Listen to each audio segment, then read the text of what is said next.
Bom dia, irmãos. Vamos abrir a nossa Bíblia em 1 Coríntios, a primeira carta do apóstolo Paulo aos Coríntios, capítulo 10.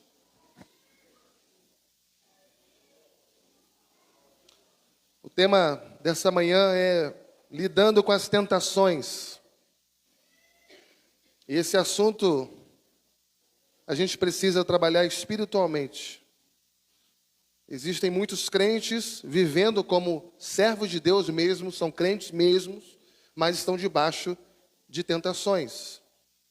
Há crentes que foram tentados e caíram. E caíram e estão até hoje cambaleando, estão até hoje tentando levantar-se, sem conseguir. Mas Deus, Ele traz uma palavra de esperança para nós. Deus levanta todo crente que está caído. E se hoje você está caído, você vai sair daqui de pé, em nome de Jesus. 1 Coríntios 10. Ora, irmãos, não quero que ignoreis que nossos pais estiveram todos sob a nuvem, e todos passaram pelo mar, tendo sido todos batizados, assim na nuvem como no mar, com respeito a Moisés. Todos eles comeram em um só manjar espiritual, e beberam da mesma fonte espiritual, porque bebiam de uma pedra espiritual que os seguia, e a pedra era Cristo.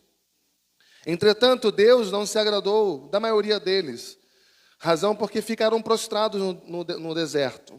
Ora, essas coisas se tornaram exemplos para nós, a fim de que não cobicemos as coisas más, como eles cobiçaram. Não vos façais, pois, idólatras, como alguns deles. Porquanto está escrito, o povo assentou-se para comer e beber, e levantou-se para se divertir. E não pratiquemos imoralidade, como alguns deles os fizeram, e caíram num só dia 23.000. Não ponhamos o Senhor à prova. Todos, como alguns deles já fizeram, e pereceram pelas mordeduras das serpentes. Nem murmureis, como alguns deles murmuraram, e foram destruídos pelo exterminador. Essas coisas lhes sobrevieram como exemplos e foram escritas para advertência nossa, de nós outros, sobre quem os fins dos séculos têm chegado. Aquele, pois, que pensa estar de pé, veja que não caia. Vamos juntos? Não vos sobreveio tentação que não fosse humana, mas Deus é fiel e não permitirá que sejais tentados além das vossas forças. Pelo contrário, juntamente com a tentação, vos proverá livramento, de sorte que a possais suportar. Pai, fala conosco nesse momento tão importante para nós, momento em que nós nos reunimos aqui para te ouvir a tua voz, a tua palavra, que traz direção, que traz luz para o nosso caminhar, que traz compreensão à nossa mente, Senhor. Nos ajuda a levantar, e aqueles que estão de pé, firma os seus passos, firma os seus corações, para que não caiam. Não nos deixe cair em tentação, Senhor, mas livra-nos de todo mal. Em tudo te damos graças, Senhor. E nós oramos em nome de Jesus. Amém e amém. Glória a Deus. Toma o seu lugar. 3 lições que nós aprendemos aqui nesse texto para a nossa meditação nessa manhã. A primeira lição que a gente aprende é que todo crente é tentado. Fala comigo, todo crente é tentado. O que é tentação? Qual a resposta que você daria para essa pergunta? O que é tentação? Tentação é algo que nós sofremos como crentes com o intuito de nós desobedecermos a Deus. A tentação, ela vem com um propósito. A tentação, ela vem na nossa vida com um objetivo. Ela já vem mandada propositadamente, com o intuito de fazer você se afastar da vontade de Deus, com o intuito de fazer você desviar do caminho de Deus, de fazer você falhar, errar, desobedecer a Deus, e com isso, ser prejudicado espiritualmente. Todas as vezes que você desobedece a Deus, você é prejudicado espiritualmente. E a tentação vem com esse papel. A tentação, ela não brotou na nossa geração. Ela não brotou na geração dos nossos pais ou avós. Ela acontece desde o pecado original. Desde o Éden. E Paulo cita aqui que ele está escrevendo, não é para o mundo, mas para os crentes, para a igreja de Corinto. E que toda a igreja, no percurso do Antigo Testamento, também enfrentou as tentações. Não era algo que estava apenas presente na vida deles ali, mas que já acompanhava os nossos antepassados. É como ele cita aqui em nosso texto. Tentação na vida do crente não tem idade. Um adolescente é tentado, um jovem é tentado, um adulto é tentado, o idoso é tentado. Todos são. A nossa vida é uma vida de tentação. Nosso coração, da nossa mente, a tormenta diária. E por isso, na oração do Pai Nosso, Jesus disse que nós deveríamos orar: não nos deixes cair em tentação. Agora veja aqui no versículo 13, que é onde a gente vai manter o nosso foco, que diz: não vos sobreveio. Não vos sobreveio. Então veja que você não precisa correr atrás da tentação. A tentação é algo que você não precisa ir em busca dela para que ela venha na sua vida. A tentação por si só, ela já vem atrás de você. Ela já te persegue. Ela bate na sua porta todos os dias. Ela bate na porta do seu coração, da sua mente, quando você está na igreja. Diversas vezes você estava aqui no culto, na igreja, e você foi tentado por Satanás a fazer algo que colocaria você numa posição de desobediência a Deus. Hoje mesmo, você ao entrar aqui, você pode ser tentado de alguma forma, sem perceber. Você pode estar no seu trabalho e você é tentado lá, no meio dos seus colegas, na sua relação com o seu patrão, tentado a murmurar, a reclamar, a fazer qualquer outra coisa errada aos olhos de Deus. Nós somos tentados em casa todos os dias, nas nossas relações familiares. Somos tentados constantemente. Você é tentado na faculdade, no seu colégio, é tentado na academia. A tentação bate ao coração, bate à porta. Aonde você estiver, aonde o crente estiver, ele será alvo de tentação diária. E isso vai nos ensinar algumas coisas importantes, porque aqui ele vai citar 5 tipos de tentação que o povo de Israel caiu, desagradou a Deus, motivo pelo qual eles morreram no deserto. A tentação, ela tem esse objetivo de te afastar da vontade de Deus, fazer com que Deus se desagrade de você e fazer com que você morra espiritualmente. Morra nas suas alegrias, no seu coração, nas suas emoções. Morrer pelo fato de estar afastado da fonte da vida, que é a presença de Deus. Então, 5 tipos de tentação que o texto nos mostra que o povo caiu. E a primeira delas, eles cobiçaram a comida. Eles cobiçaram a comida. Versículo 7 diz: não vos façais, pois, idólatras, como alguns deles, porquanto está escrito: o povo assentou-se para comer, beber e levantou-se para divertir-se.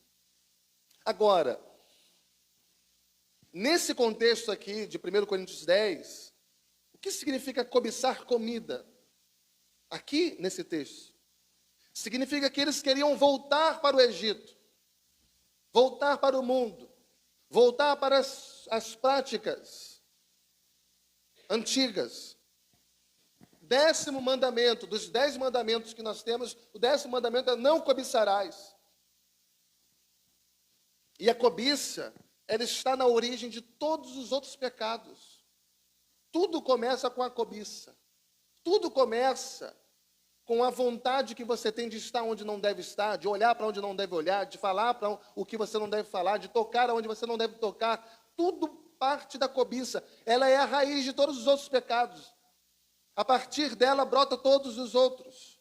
Tudo começa com a cobiça. E a cobiça é o quê? Desejar aquilo que é proibido por Deus. Desejar aquilo que é proibido por Deus. Depois ele cita aqui no texto, versículo 7, ele fala da cobiça. Ele fala da cobiça. Versículo 7 ainda, ele fala de idolatria. Quais são os outros? Versículo 8. Ele vai falar no versículo 8 aqui sobre imoralidade. Imoralidade. O pecado cega. O pecado te promete coisas que no fundo ele não vai dar a você. Ele te promete coisas superficiais. Ele te engana. Outra tentação, versículo 9, que é você estar provando o Senhor, testando o Senhor, querer que Deus faça, não o que Deus quer fazer, mas o que você quer que Ele faça. E o pior de todos, versículo 10, murmuração. Então, cobiça, idolatria, imoralidade, testar o Senhor e murmuração. Por causa desses pecados, muitos que saíram do Egito para herdar a terra que mana leite e mel, não conseguiram nem chegar naquela terra. Eles morreram no próprio deserto, porque Deus não se agradou deles. Morreram no caminho, pereceram no caminho, não chegaram à terra da conquista. Mas o texto diz aqui no versículo 13, não vos sobreveio tentação que não fosse humana. Então veja que a tentação, ela brota da nossa humanidade caída, da nossa humanidade corrompida. É preciso que você se lembre disso. Agora que você está em Cristo, você está livre do poder do pecado. O pecado dominava você. Você estava escravo do pecado. O pecado comandava a sua vida. Agora que você está em Cristo, você está livre da condenação do pecado, das algemas do pecado, dos grilhões do pecado. Agora, pelo poder do Espírito Santo, você consegue dominar o pecado em Cristo. Então, você está livre do poder do pecado, mas você não está livre da presença do pecado. A presença do pecado ainda está em nós, ainda nos acompanha. Você está vivendo uma sociedade que te atrai.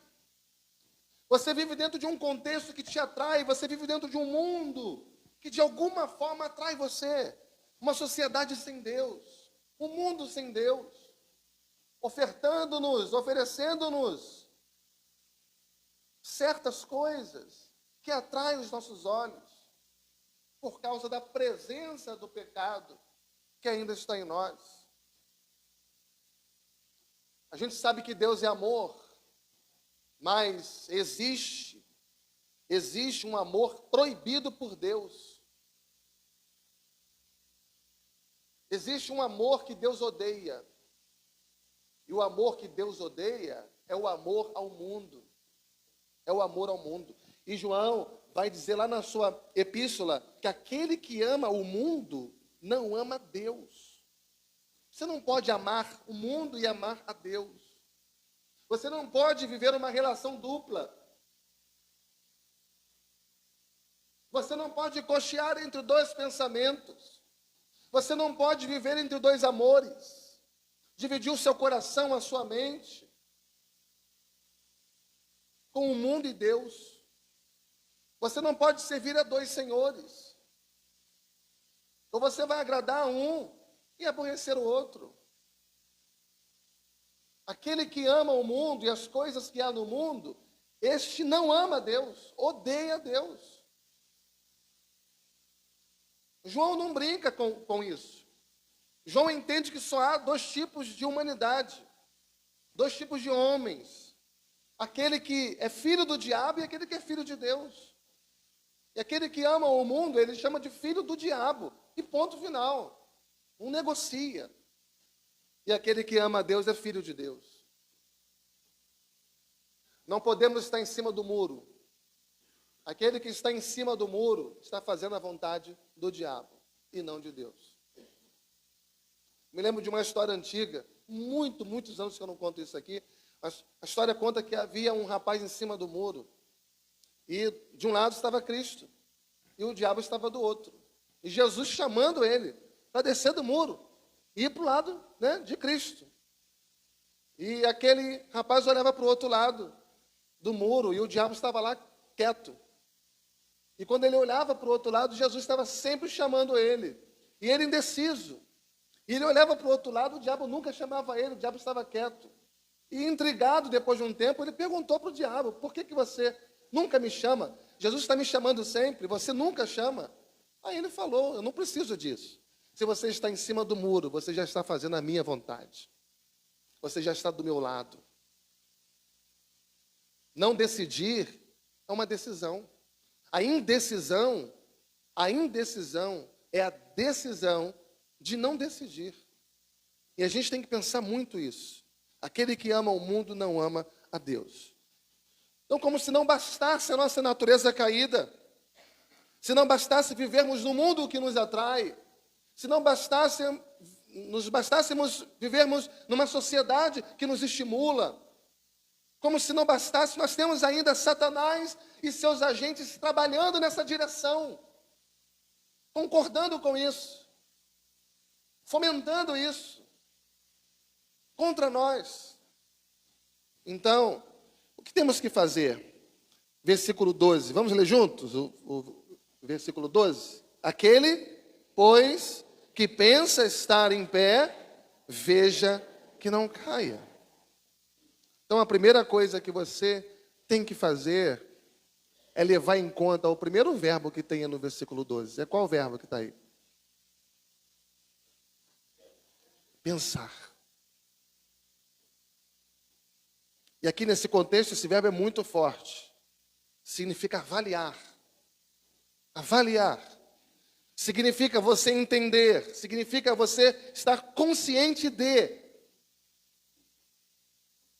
E o que nós precisamos pensar? O que nós precisamos entender? O que nós precisamos avaliar? O que nós precisamos nos conscientizar de que nós somos fracos? Cuidado com as tentações. Não flerte com as tentações. Não queira passear no terreno das tentações, achando que você vai ser forte demais para resistir, porque você é fraco. Naturalmente. Seus pés são de barro. Nós fomos feitos do pó. Nós não somos super-heróis. Qualquer um de nós pode cair. Qualquer um de nós. Devemos nos conscientizar de que não existe crente. Por mais crente que ele seja, por mais santo que ele seja, ele não seja tentado a cair. Que ele não corra um risco de cair em tentação.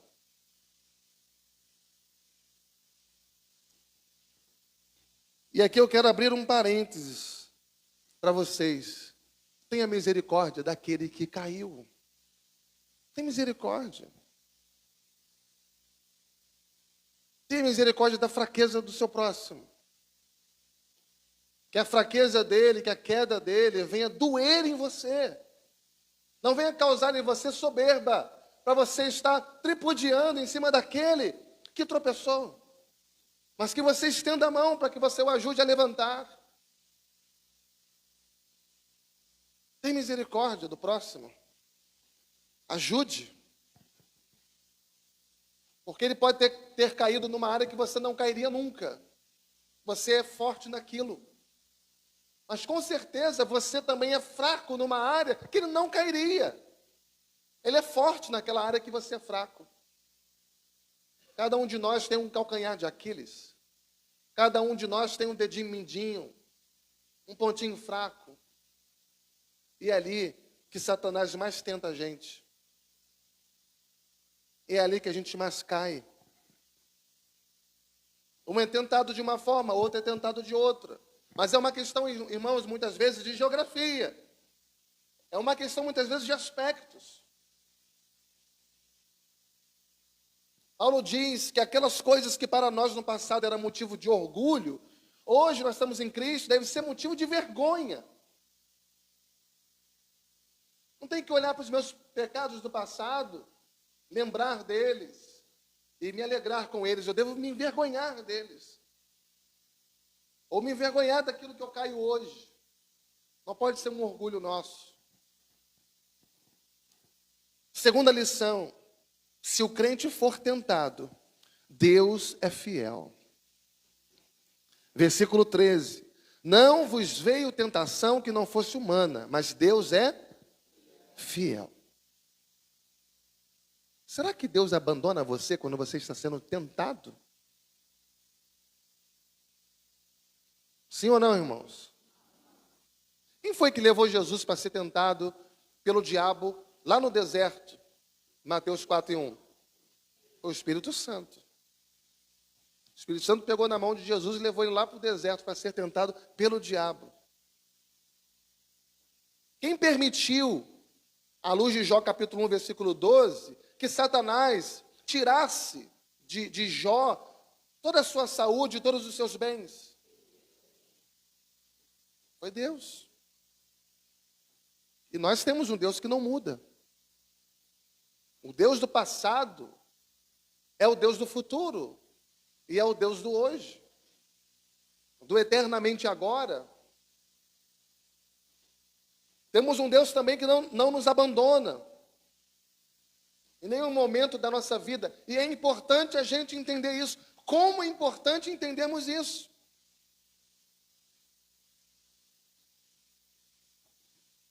Que nas nossas tentações, Deus está conosco. Você pode olhar para um lado e para o outro e ver que não tem ninguém. Você pode estar muito necessitado de um socorro e não ver alguém que te livre daquele problema. Mas Deus está com você. E o escape que você precisa vem dele.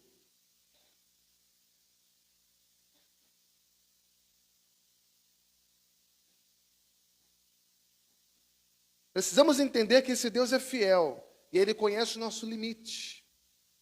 E Ele não vai permitir que passemos por tentações além do nosso limite. Significa que se está dentro do nosso limite, nós conseguimos frear. Nós conseguimos, com a ajuda dEle, dizer não.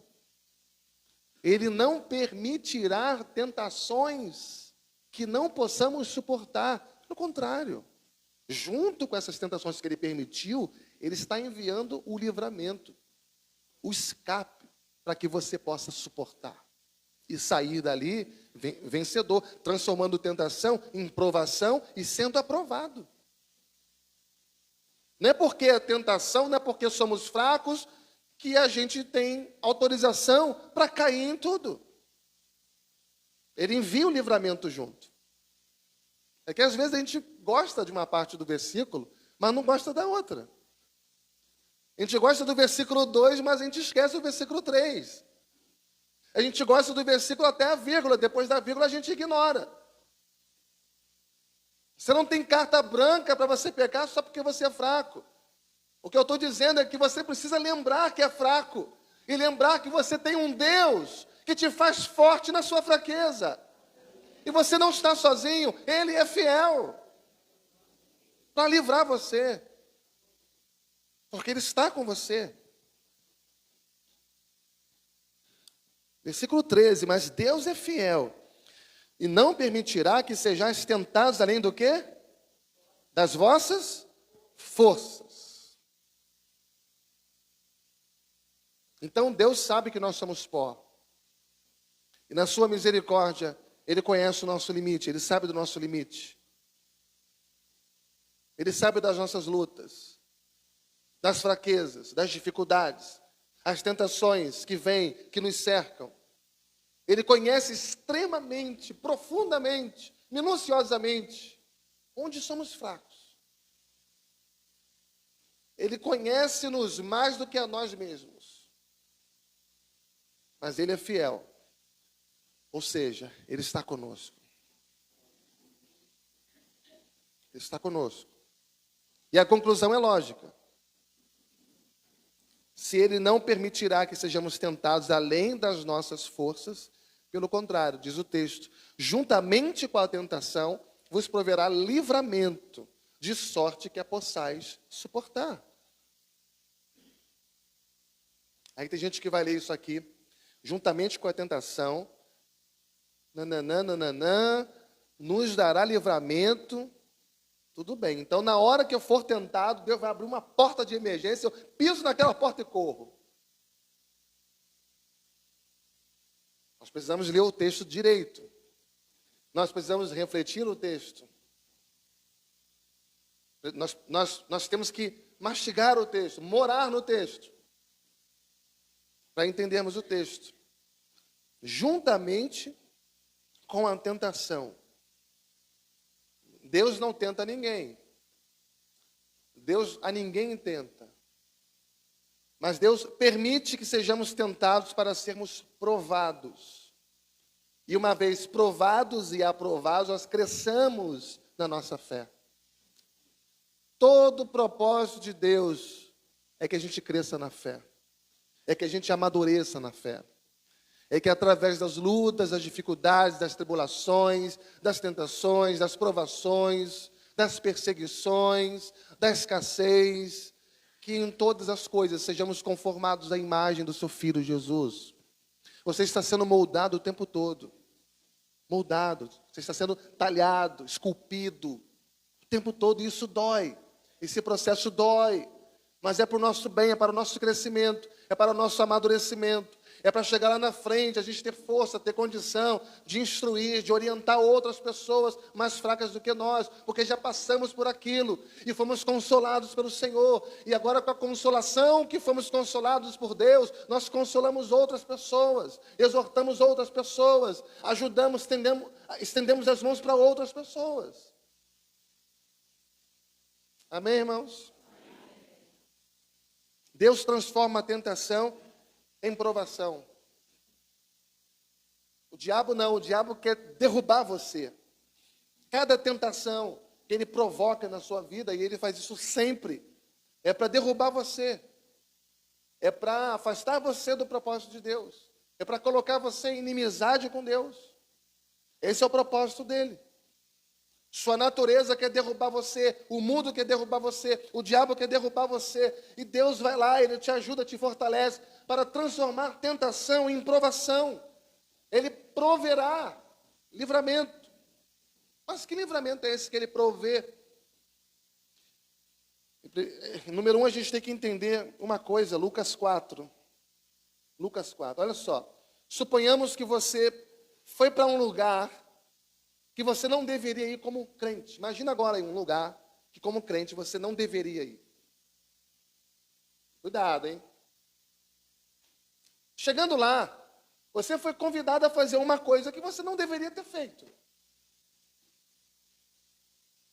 Certo? Você foi aonde você não devia ir. Chegou lá, você foi convidado a fazer uma coisa que você não deveria ter feito. Mas fez. Você está exposto. Você está exposto. Agora, põe uma coisa na sua mente. Você procurou aquilo. Porque você não deveria ter ido lá. Você foi com seus próprios pés. Você não deveria estar naquele lugar. Lugar de crente é na igreja. Lugar de crente é em casa, é no trabalho, é na família. Mas você foi atrás daquilo. Você se expôs à tentação. Flertou. O primeiro conselho que eu dou, muitas vezes, em gabinete, quando a pessoa ela quer ficar firme na presença de Deus, ela veio do mundo, eu digo, se afasta das amizades do mundo. Pelo menos nesse momento que você precisa estar forte. Você ainda está fraco, você tem que se alimentar, se nutrir da palavra espiritualmente, se afasta de todo mundo. Foi isso que eu fiz. Há 28 anos atrás, eu tive que afastar de muita gente que eu gostava. mas para sobreviver espiritualmente. E depois que eu estava forte no Senhor, eu fui até eles, mas aí já não tinha mais vínculo, não tinha mais graça, não tinha nada. Fui até eles com o intuito de trazê-los, mas a vontade de Deus foi outra. Mas foi primordial para o meu fortalecimento. Se afasta. Vai nos grupos de relacionamento e bloqueia todo mundo. Troca o chip, troca a conta. Isso parece ser algo agressivo, mas é questão de sobrevivência espiritual. Porque uma dessas pessoas pode ser a ponte para o seu retorno. E você se expõe à tentação. E Romanos diz que nós não devemos nos expor à carne. Lucas 4 diz que Jesus, cheio do Espírito Santo, Lucas 4, versículo 1, voltou do Jordão e foi guiado pelo mesmo Espírito no deserto. Durante quantos dias? Quantos dias Jesus foi tentado? 40 dias, sendo tentado pelo diabo. Intensamente. Sendo tentado. Em diversos aspectos. Jesus foi tentado em todas as áreas. Em todas. Não houve uma que ele não tenha sido tentado. Ele foi tentado em todas as áreas. E aqui por 40 dias. Às vezes, a tentação sua é um dia. É num lugar. É um momento. É um episódio. É um convite, é um encontro. Às vezes é algo eventual. Mas Jesus foi por 40 dias. Foi tentado em todas as coisas, intensamente, sem pecado. Significa que nesses 40 dias, Satanás tentou Jesus em todas as áreas da sua humanidade. Ele foi tentado em todas as coisas. E por isso é que ele é o nosso sumo sacerdote. Ele pode se compadecer das nossas fraquezas, porque ele sabe o que nós passamos, ele conhece a nossa fraqueza, ele sabe o nosso sofrimento, porque ele passou pela linguagem do sofrimento também. Ele foi tentado em tudo aquilo que nós somos, e hoje ele é alguém que pode nos socorrer, porque ele passou, ele venceu, sem pecado. Amém, irmãos? Mas é interessante entender também que ainda em Lucas 4, agora versículo 13, diz assim: passadas que foram as tentações de o quê? Toda sorte. Será que você já foi tentado em toda sorte de tentação? Duvido que foi. Já foi tentado em toda sorte de coisas? Mas Jesus foi tentado com tentação de toda sorte.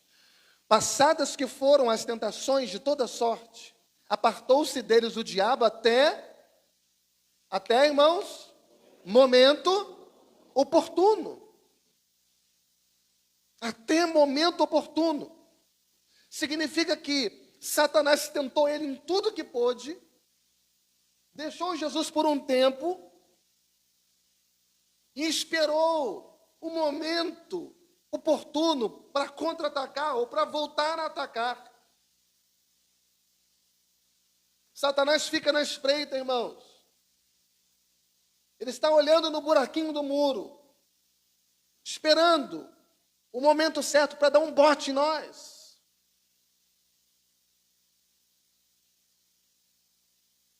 Significa que quando menos esperamos, Satanás vem e ataca outra vez, e tenta outra vez. Por isso aquele que está em pé, cuida para que não caia. Porque ele vai no seu ponto fraco. Tem pecado que a gente comete hoje que a gente já caiu. Lá no passado. Passamos até um tempo sem cair. Nos alegramos nisso. Graças a Deus, eu acho que eu estou livre disso. Mas chega um belo dia que Satanás vem com uma serpente, astuciosamente, sutilmente. Ele vem sem você perceber que é ele. Porque tem gente que acha que o diabo vai chegar até ela com rabinho, com garfo na mão, um tridente, hoje é o trident, com garras, com chifre, para tomar aquele susto, vai dizer, não, é o diabo. Mas não é assim que ele vem. Ele vem te oferecendo as melhores mesas, os melhores manjares. Ele vem tentando mostrar para você que aquilo é bom. Como de vez em quando é que eu falo, fico imaginando, eu fico intrigado com isso. Como que o peixe morde uma isca? Sabe que ele vem do nada, assim, no meio da água, vai lá naquela isca e morde aquilo? Eu acho que não. Eu acho que o peixe rodeia a isca. Ele observa a isca. Eu fico achando que o peixinho, ele sente o cheiro da isca. Os seus olhos brilham. Ele é atraído, aquilo é bom. Mas quando ele morde, aquilo é para matá-lo. E o pecado vem assim. E Satanás age assim. Para nos ludibriar, para nos enganar, para nos seduzir, mostrando que aquilo é bom. Quantas vezes você já se meteu numa furada, mas que no início aquilo parecia ser bom?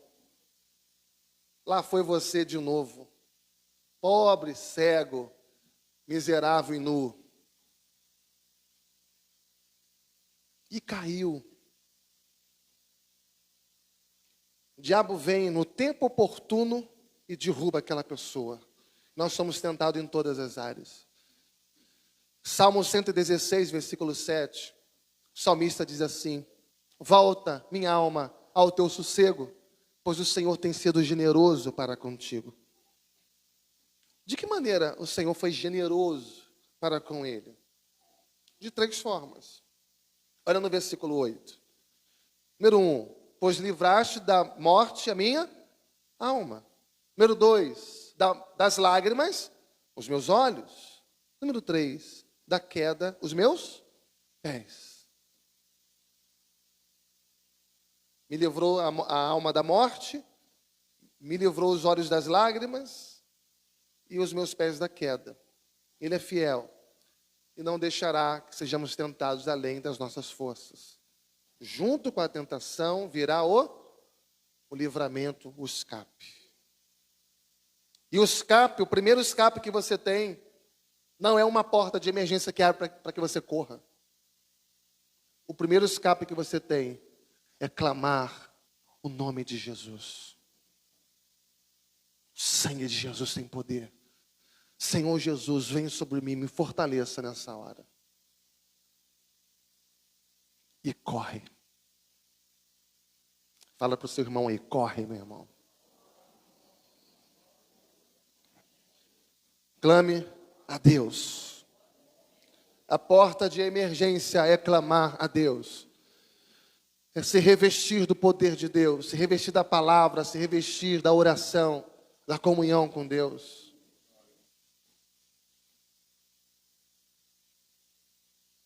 Não existe, irmãos, automatismo da fé.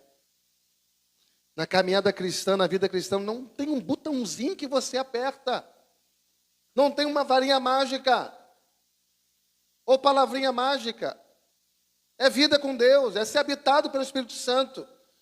É ser fortalecido pelo Senhor e pela força do seu poder. Não brinque com o diabo, porque ele não brinca de ser diabo.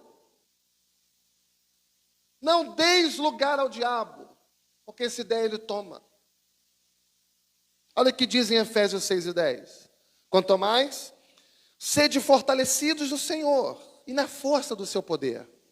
Revesti-vos de toda a armadura de Deus, para poderes ficar firmes contra as ciladas do diabo. Então, nós precisamos ser fortalecidos pelo Senhor. Fortalecidos no Senhor e na força do seu poder, para que possamos o quê? Resistir. Porque a tentação é humana. A tentação é humana. Mas Satanás está por trás disso. Ele está orquestrando tudo. Ele que coloca diante de você uma areia movediça. A palavra de Deus é a lâmpada dos nossos pés, é a luz do nosso caminhar. Se você viver na palavra, você vai ver que o que tem à frente de você é uma areia movediça. Porque a palavra é aquele farol que acende. Não te deixa que você tropece em alguma pedra. Mas se você não tiver na palavra, você vai pisar achando que é terra firme. E quando você menos esperar, você estará afundando para a morte. Satanás está por trás disso tudo. Foi por isso que Paulo disse, a nossa luta não é contra a carne ou sangue. A nossa luta é contra o diabo. Agora, irmãos, o texto é lindo, porque o texto traz esperança para a gente. Deus está com a gente.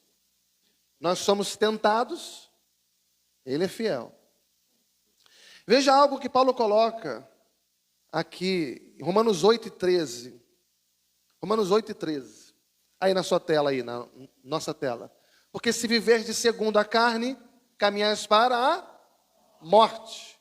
Mas se viver segundo o Espírito, você vai o quê?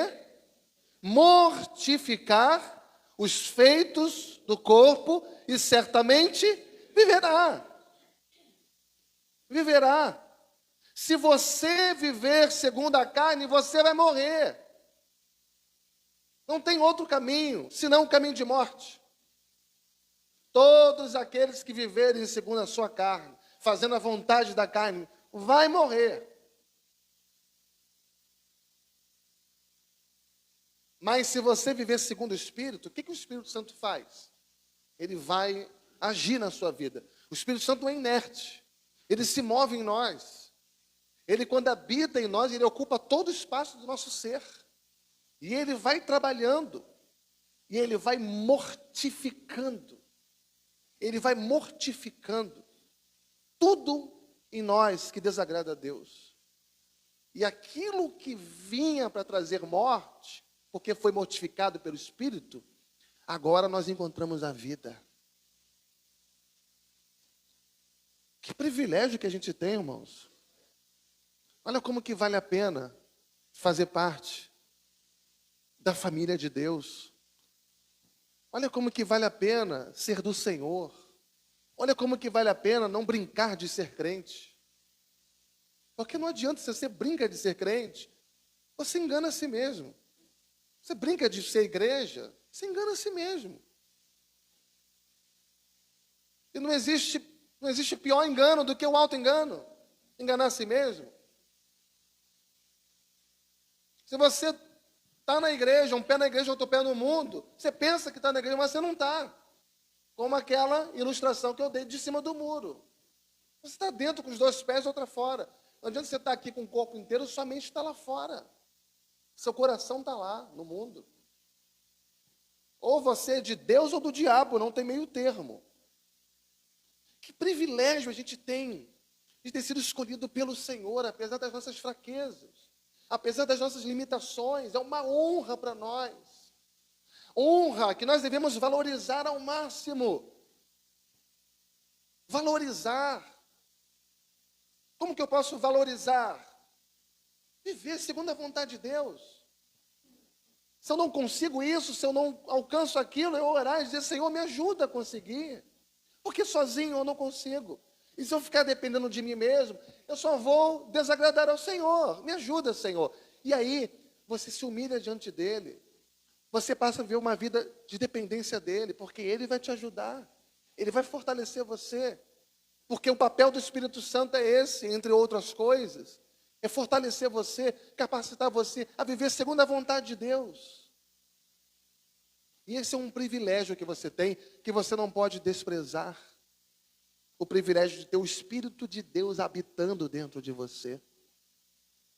Habitando dentro de nós. E é um privilégio porque o Espírito Santo ajuda a mortificar os feitos do corpo. E o que significa mortificar? Significa matar. Matar o desejo da nossa carne, que tantas vezes nos engana. Nosso coração é desesperadamente corrupto. Quantas vezes você se deixou levar pelo seu coração e se deu mal? Quantas vezes você deixou se levar pelas suas emoções? Eu vou fazer porque eu estou sentindo no meu coração que eu tenho que fazer. Foi lá e pum! Tuque, tuque, tuque. na cabeça. O coração do homem é desesperadamente corrupto. O crente não é guiado pelo coração, ele é guiado pela palavra de Deus. Agora, se você é guiado pela palavra, a palavra guia o teu coração, aí já é outra mensagem. Mas toma muito cuidado. O Espírito Santo ajuda a mortificar, a matar o desejo da nossa carne, a matar a paixão. Então, irmãos, os nossos desejos pecaminosos podem ser assassinados. Os nossos desejos pecaminosos podem ser mortificados pelo Espírito Santo de Deus. A carne é fraca. Hoje é uma palavra de ordem, uma palavra de efeito. A Bíblia fala isso mesmo, que a carne é fraca, mas isso não é desculpa para você pecar.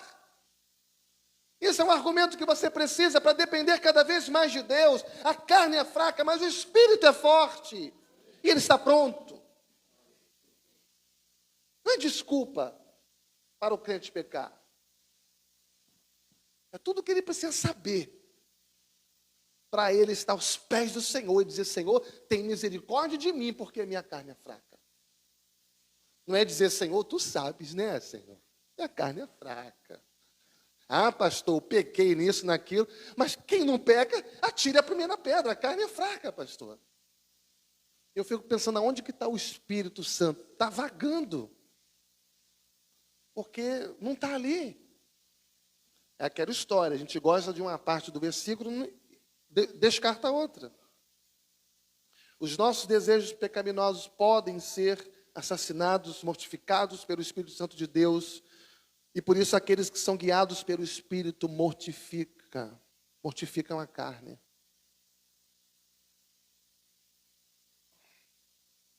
Alguém disse: pastor, eu caí em pecado, estou afastado, estou fora da igreja, e agora?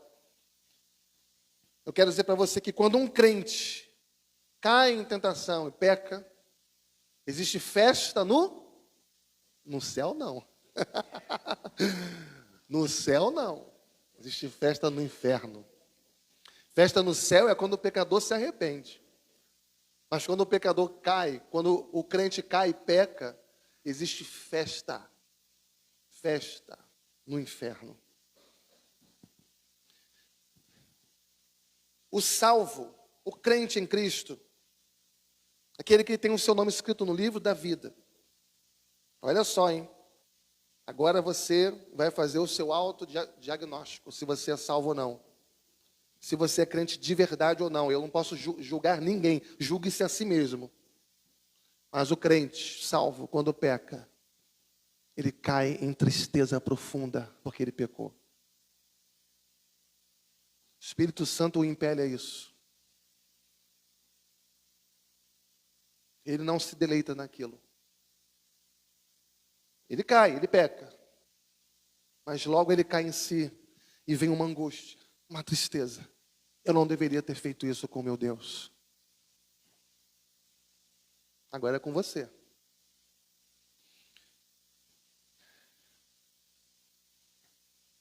Davi, ele caiu, ele pecou, ele foi tomado por tristeza e angústia.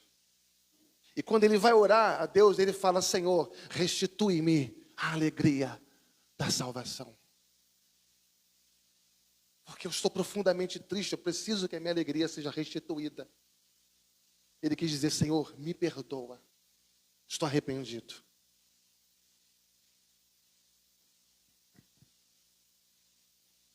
Miqueias capítulo 7, versículo 8. Ó inimiga minha, não te alegres a meu respeito. Ainda que eu tenha caído, levantar-me-ei. Se morar nas trevas, o Senhor será a minha luz. Sofrerei a ira do Senhor, porque pequei contra Ele, até que julgue a minha causa e execute o meu direito. Ele me tirará para a luz, e eu verei a sua justiça. O Senhor levanta aquele que está caído. Se você está caído hoje, tome uma decisão. E a decisão que você vai tomar hoje é: eu vou me levantar. Eu vou me levantar porque a minha vida, ela está nas mãos de Deus.